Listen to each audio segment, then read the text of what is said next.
President Trump is also making some big headlines today as he is expressing his shock that AT&T and DirecTV canceled Newsmax from their systems this week. The former president made a strong post to his own Truth Social last night condemning this censorship. Take a look here. It reads, "This is a big blow to the Republican Party and to America itself. For DirecTV to drop very popular Newsmax without explanation will not be accepted."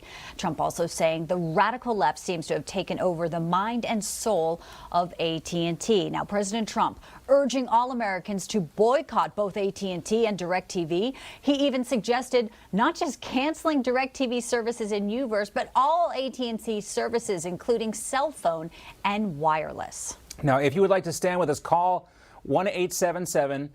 This number on your screen right here. You can see it, 1-877-763-9762, and tell DirecTV that you demand to have Newsmax on their platform. It is your decision. It's your decision to cancel, but remember, we are carried by all the other major cable satellite systems. You don't have to rely on AT&T to get Newsmax. And let's talk about this a little bit more and welcome in Republican Congressman Jeff Van Drew. He is a member of the House Homeland Security Committee. Congressman, great to have you with us. It's great to be with you again. Yeah, well, Texas Congressman Wesley Hunt sent a letter to DirecTV, which was co-signed by 41 other Republicans. And this is part of what Congressman Hunt wrote here. "This is extremely concerning for members of Congress because it suppresses political discourse and hamstrings our ability to connect with our constituents." Now, I talked about this yesterday. Congresswoman Eshoo and one of her colleagues who represent Silicon Valley, they first sent out this warning shot a long time ago, right after President Biden took office. And when you have members of Congress calling for the censorship of these companies like Newsmax, and then it actually happens, doesn't that represent some sort of collusion between the government and AT&T that might represent a violation of the First Amendment? It's all wrong. It's all sick. And it's three words: freedom of speech. This is constitutional rights. This is bigger than even DirecTV. This is bigger than any of us. This is about freedom. It's about America. It's about the right to have discourse and discussion about ideas and visions and the future of the country. It's what we do. It's what we've always done in America. And now to take that away because a particular company or a particular political party has so much power, they can actually take you off and you don't have the ability to give your message, to discuss what you believe. I mean, this is what happens in authoritarian regimes. It doesn't happen in America. So we've got to fight this. So I think what President Trump said was extremely important. I think we should support that. Again, people have to do what they want to do. I think they should also, though, go to their Congress people and ask them to have hearings, ask them to stand up, to speak up, as you know I have. And I'm certainly going to push for hearings and discussions about this. And I think it's more than necessary. It is absolutely important for the future of our nation. It isn't just this. It's everything that it encompasses and what it represents and what it symbolizes. Exactly. And where does it go? I mean, there is a pattern here, Congressman. This is the second time in just the past year AT&T has canceled a conservative channel. It also deplatformed One American News last April. Our CEO of Newsmax, Chris Ruddy, explaining how that went down. Take a listen. Nancy Pelosi's friends in Congress called for the deplatforming with all the major cable companies of Newsmax, One America, and Fox News. And AT&T, which wholly owns DirecTV, it's the 75% owner right now, quickly moved to remove them and deplatform. Newsmax has been around. So if Democrats have that type of power to wield, people are going to look to Republicans and say, let's fight back. Absolutely, and we need to fight back. We are a hair away, a step away from losing our freedom. I keep telling people this. It's really important stuff. This is constitutional stuff. This is what America's made of. This is what we never were. And to think that a political party and a corporation can get together and actually stop the flow of information, discussion, and ideas is really sick and really wrong, and it has to stop. If we want to save America, one of the most important things we have to save is freedom of speech. So people, we need the help of people too. Like I said, folks should be asking, talk to your congressman, send them emails, make sure Yes. that he knows. By the way, you don't have to do that. I'm there. So if they want to do it with me, great. But for the folks that you haven't heard from, who haven't spoken out, they should be speaking out every single day about this. This is a big deal.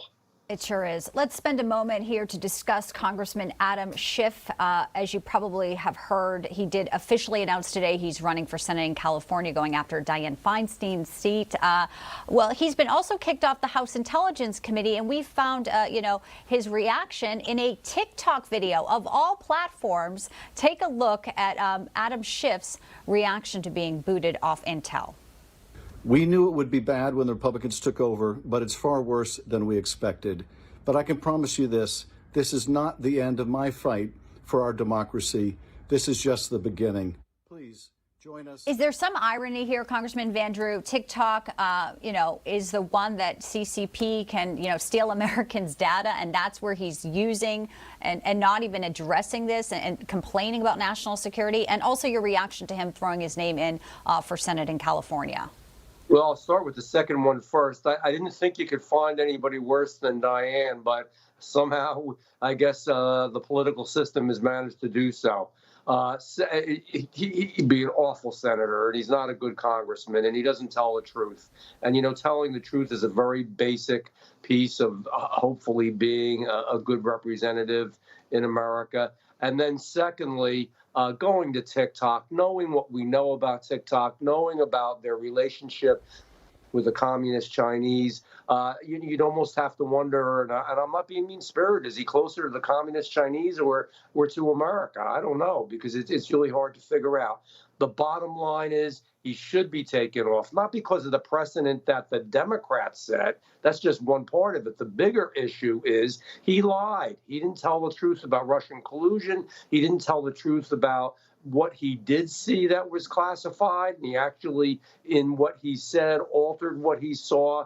And he's not someone to be trusted. He shouldn't be on that committee. And I think it's very generous, quite frankly, of the speaker to say that they can be on a committee, but they certainly shouldn't be on some of these sensitive committees. They absolutely should not. He should not. They act like this is without precedent, but as you indicated, there's part of this is because Nancy Pelosi refused to seat Republicans, actual Republicans, on the January 6th committee. The other part of this is their own malfeasance. Eric Swalwell can't get a security clearance in the private sector, the private sector, according to Kevin McCarthy. And then you have Adam Schiff, who got 4 Pinocchios from the Washington Post for lying to the American public over and over again during the impeachment. Now, let's talk, too, about the White House stonewalling not just Congress, but all of America on the classified document scandal.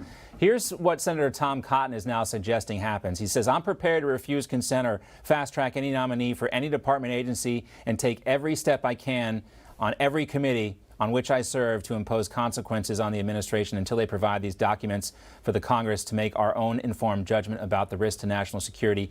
Do you support Senator Cotton's call for halting these nominees? I do. I'm proud of what he's doing. He's doing the right thing.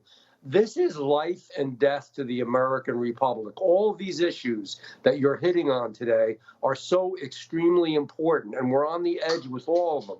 We've got to know, how did these documents get out, especially for a vice president? What were they doing sitting in multiple locations? Who actually came and visited them? Who might have seen them? I guarantee you somebody's seen them. And I'm telling you, there's more to this than we know. I think it has something to do with Hunter Biden, with Ukraine, with some of the issues that are going on with the Chinese Communist Party and other areas. Why were they out? I know that when we look at documents, and I know, I'm not the president, but when any of us look at documents, we're in the Schiff. It's very safe. There's somebody there watching. They make sure that you don't take anything with you, that you can't take a picture, you can't bring in a phone. And these folks have documents all over God's creation. No, we have to know how this happened, what happened, why it happened, and what kind of a risk it actually has posed and still may continue to pose, number one. And number two, we've got to come up with a better system for making sure that these documents are always safe and aren't released in this way. Congressman Jeff Van Drew from New Jersey, thank you, sir. Pleasure to be with you always. Thanks, Congressman.